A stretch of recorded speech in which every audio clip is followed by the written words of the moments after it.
अपना ही साया देख के तुम जाने जहां शर्मा गए ना। তোমরা আমাকে না গাছে তুলছো আর কি, প্রোগ্রাম শেষ হবে না। হ্যাঁ চলো পড়াশোনা যাই।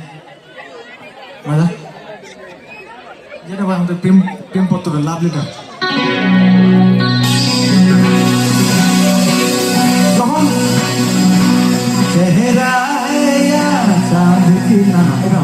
একটা লাভ লেটার তোমাদেরকে শোনাবো, শুনবে? প্রেম পত্র শুনবে? যখন লেজেন্ড কিশোর কুমারকে নিয়ে কথা হলো, তাহলে ইকুয়ালস টু আরেকজনকে নিয়ে তো কথা হতেই হবে। আরেকজন legend, the legend, the one and only, the R D Burman. Everyone একবার হাত তালি সবাই মিলে। এই দুটো এমন নাম যাদের পরে